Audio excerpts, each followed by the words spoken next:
Welcome back to another episode. In today's episode, I want to talk about something that I think is grossly overlooked, and I'm using the word of another study actually that talked about some of the things we'll discuss in this episode, and that is reconnecting with nature, or connecting with nature for our health and well-being. Humans have been an integral part of nature, one with nature for millions of years. We've been out exposed to the elements, walking around barefoot, I guess, for the longest time, and being part of nature, being directly exposed and being an integral part of our environment. In our modern lives, that's no longer the case. We sit in homes that are climate controlled, that off gas, that expose us to VOCs and EMFs and artificial light, and that shield us from natural sunlight and from the heat and the cold and the rain and all of those things. And that has a profound impact on our health. And so in today's episode, I'm going to talk about the top 13 ways that I've discovered, I'm sure there are more, on how you can reconnect with nature, or connect in the first place, and why those things have a positive impact on our health. There are even some studies that I'm going to point out that very clearly show that by implementing those ways or methods, you can significantly improve your health and speed up the healing, both from a mental as well as from a physical perspective. In fact, there are over 100 studies that show that being in nature, living near nature, or even just looking at nature, viewing nature in a picture or in a video has a profound impact on our brains, on our body, on our feelings, on our thought processes and social interactions. So very important to be as close to nature as you possibly can, of course, without giving up, all of the benefits of having a modern life. That's what the podcast is all about, to connect those two elements in a way that makes sense and that's sustainable. In fact, there is one particular study that I came across just the other day when doing research for this episode, and it called out one of the methods that I'll talk about as a grossly overlooked factor in health and healing. And that's quite a profound way of expressing things, because studies are usually more neutral and don't try to make things look worse or better than they actually are. And so let's jump right into those 13 methods. They are not sorted or based on a certain priority. They're just based on how they popped into my head. And the first few in particular, I think you might not be familiar with, or you might have heard the name, but you don't really know what's going on. And so don't worry about it. I'll explain it. So let's start with number 1, grounding or earthing. And I've heard this term not too long ago, maybe a few years ago, and I'm like, I don't really understand what that means and why that would make any difference. But if you think about it, many of the processes in our body, they happen by cells, or by molecules, I should say, exchanging electrons. That's flow of electricity, microcurrents, of course. And that happens everywhere in nature, and in particular in our body.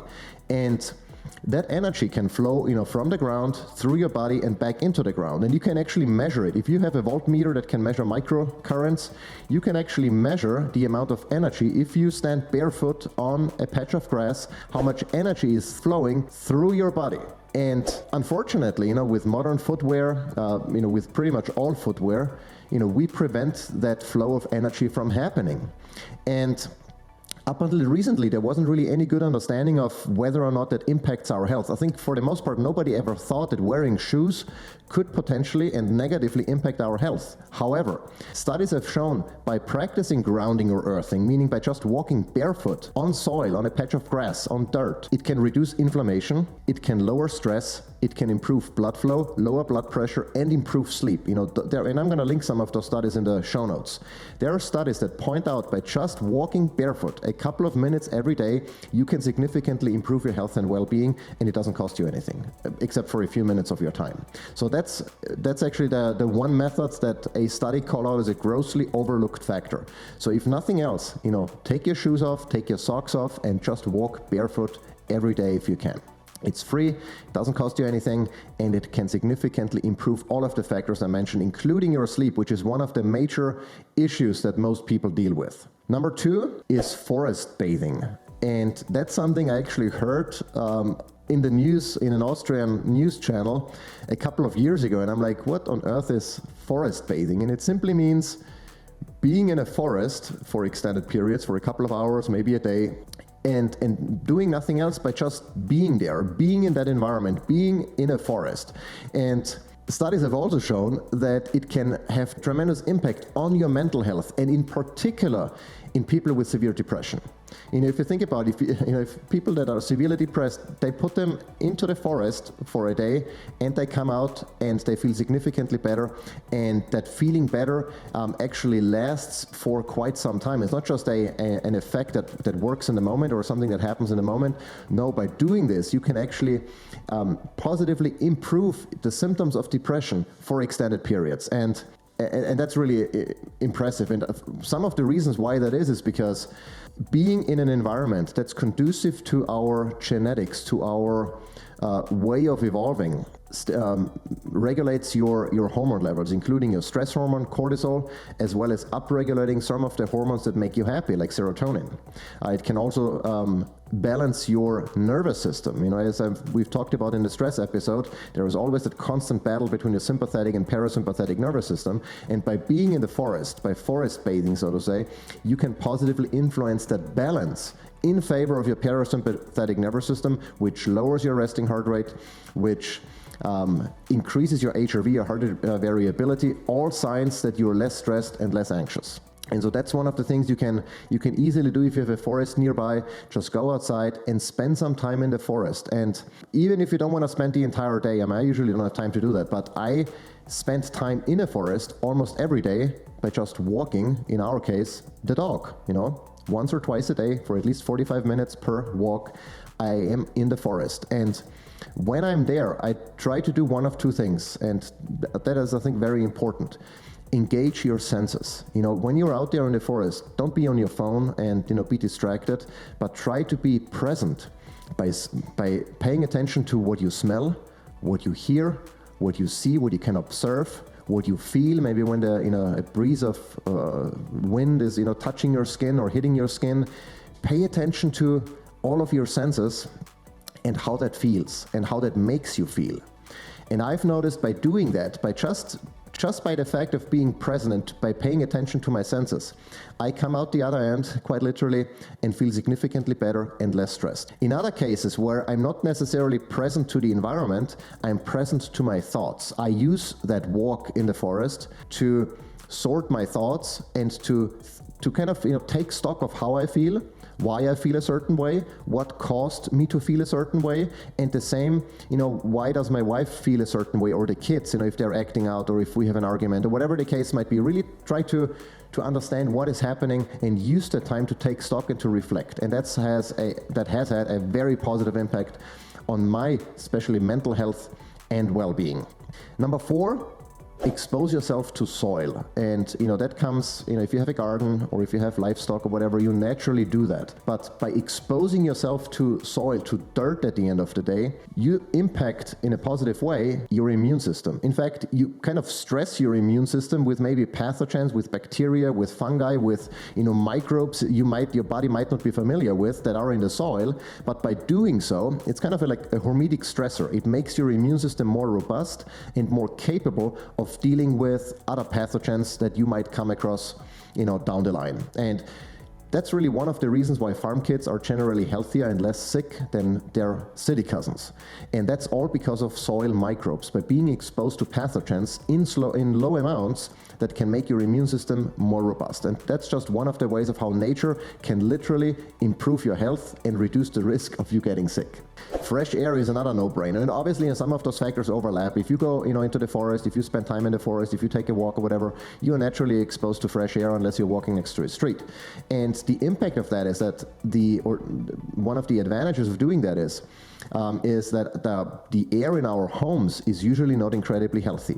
Everything that we own, for the most part, furniture, wall paint, all of those things off gas, VOCs, volatile organic compounds.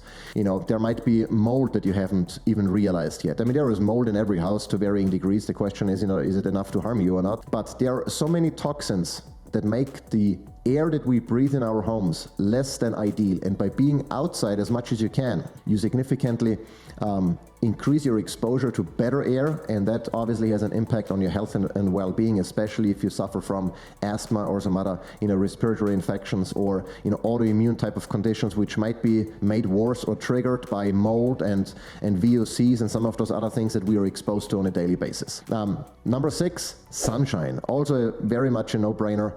Our body responds positively to sun exposure. For example, if the sunlight heats our skin, then our brains release serotonin, the feel-good hormone, or one of the feel-good hormones. So just being out in the sun and exposing your skin to natural sunlight without wearing, sunscreen or anything else, you feel happier. Your body has a better capability of producing certain hormones that require sunlight, like vitamin D or even testosterone in men. In particular in men. If you have low testosterone, you might be just lacking sunlight. Among some of the other reasons we've discussed in the environmental toxins episode. But being out in the sun has a positive impact on your mental health and on your physical health. And so that's also one of the things. It's mostly for free. And the funny thing is, some of those benefits of sunlight even work when it's cloudy. For example, the release of serotonin and making your skin more resilient to UV radiation even work to a lesser degree, of course, when it's cloudy outside. So there is no reason not to go outside and expose your naked skin, as much of your naked skin as possible, to sunlights.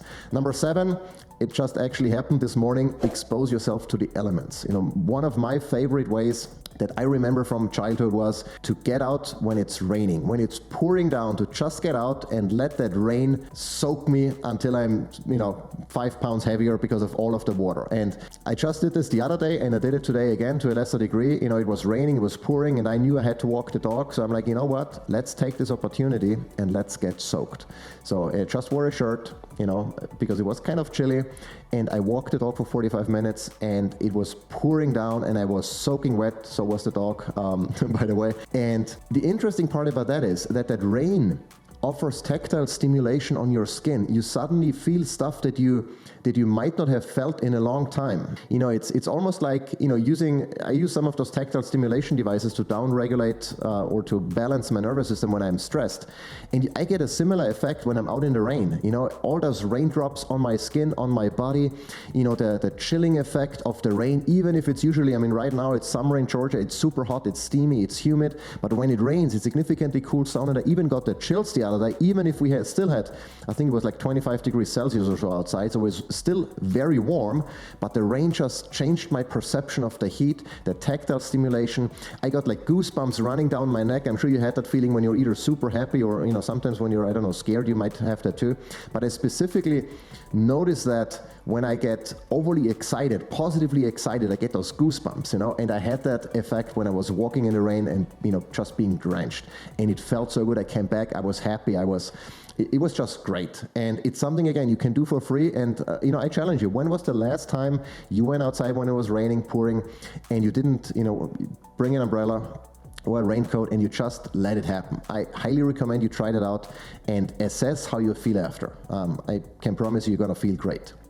Tip number 8, just to take your lunch, dinner, breakfast, whatever you have outside. If you have a backyard, we've started doing this, especially in spring when the temperatures rose enough. We just had all of our meals outside.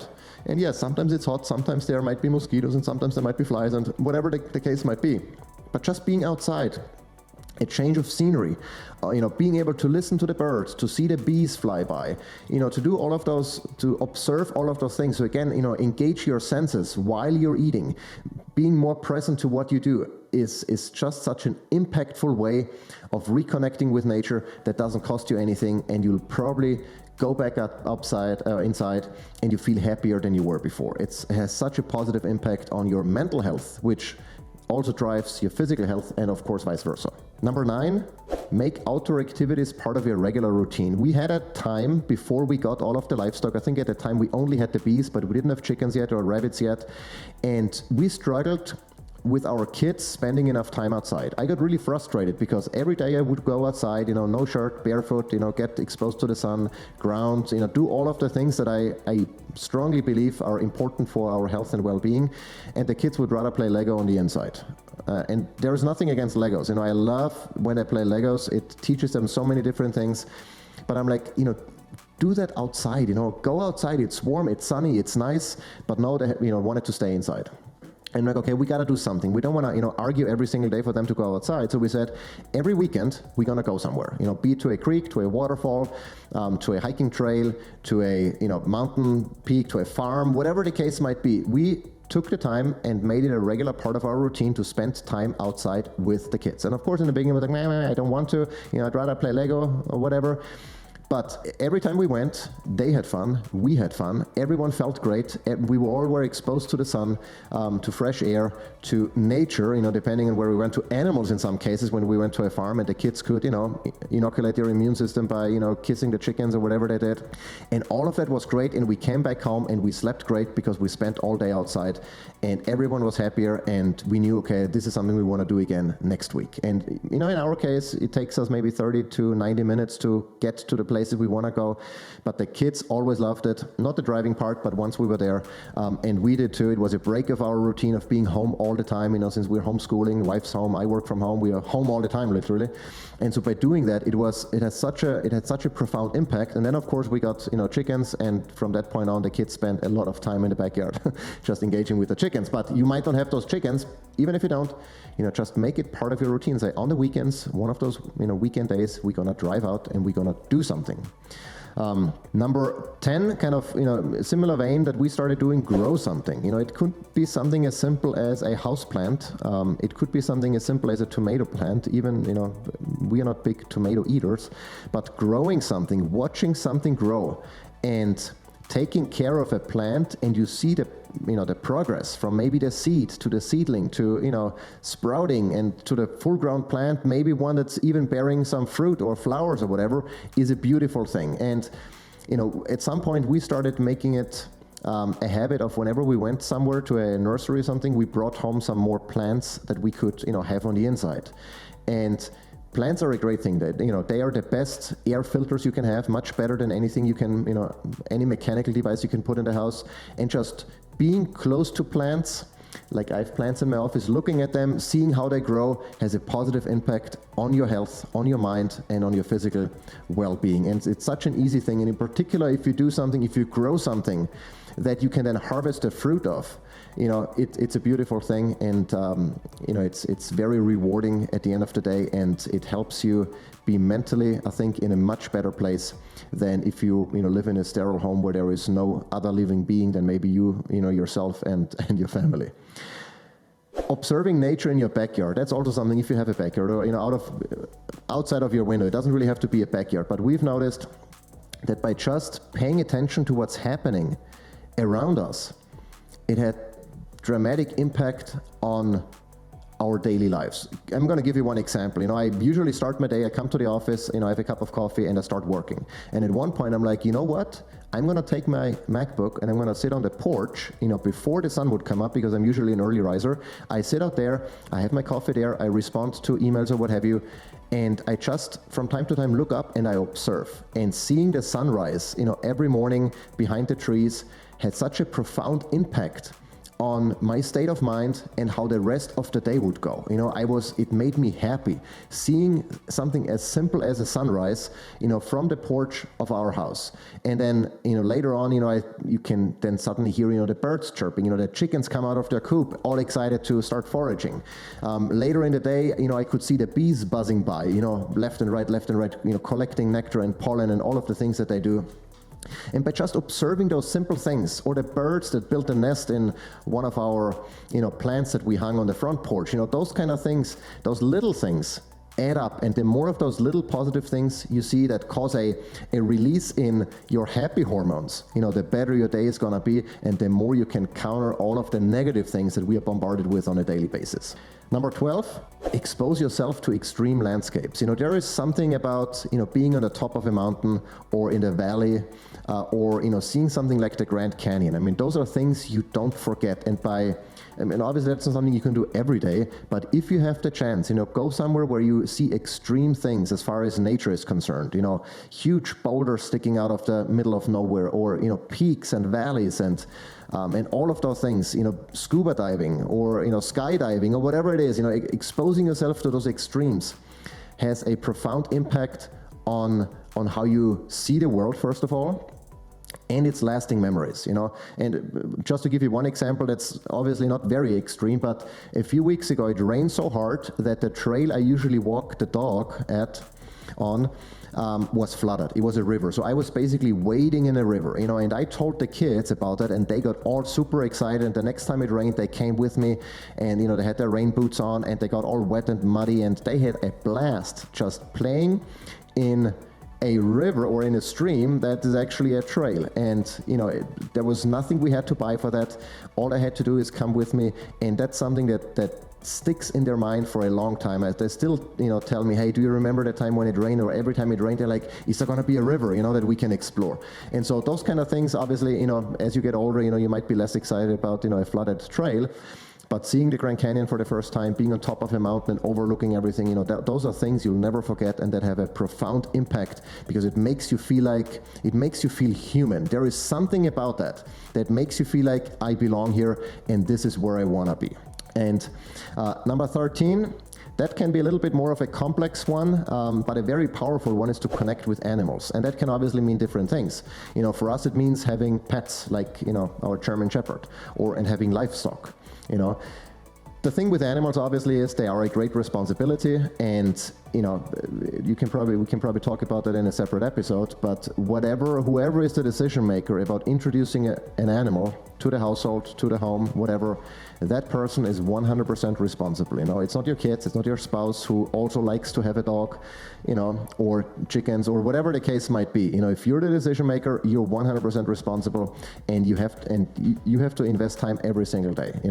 But if you see the positive in that, like, every morning I go out and I spend 20 minutes, with our animals. I release the geese, the chickens come out, I feed them, I feed the rabbits, I make sure everyone has water, I move the rabbit tractor. There are a lot of things that go on every single morning, and the animals don't care. If I'm sick or don't wanna, or kind of don't feel like it, or, it's pouring like this morning, it doesn't really matter. It has to be done. But the reward of having an animal or animals around you is profound. There are reasons why humans have spent a lot of time throughout history with cats, dogs, and livestock in general. So that's also another very important aspect, but one with the most responsibility. So if you listen to this, I'm like, okay, what can I do? I'm not very engaged with nature right now. Start with something that requires zero responsibility, that doesn't cost you anything, and that you can implement today. You can take off your shoes and you can, I'm sure, find a patch of grass, unless you're, live in the middle of a huge city that doesn't have any parks. But expose yourself, to nature every single day if you can, and try to assess how it makes you feel while you do it and afterwards. Try to assess, whenever you are out in the sun, in the morning and during the day, how does that impact your sleep? And you will notice that the more you expose yourself to nature, the better you feel overall in different aspects of your life. The better you're going to be able to manage stress, the less stressed you are, the less negatively your body responds to stress, to those stressors we cannot avoid, and the more happy you are. But with that, we're going to wrap it up. I'm sure there are many, many other ways on how you reconnect with nature. Be creative, maybe use those tips as a template and see what works for you, and try to incorporate them as much as you can in your daily routine, and assess how you feel and how it makes you feel. And I guarantee you, it's gonna make you better. It's gonna make you feel better mentally as well as physically. And with that, I'm hoping to see you in the next episode.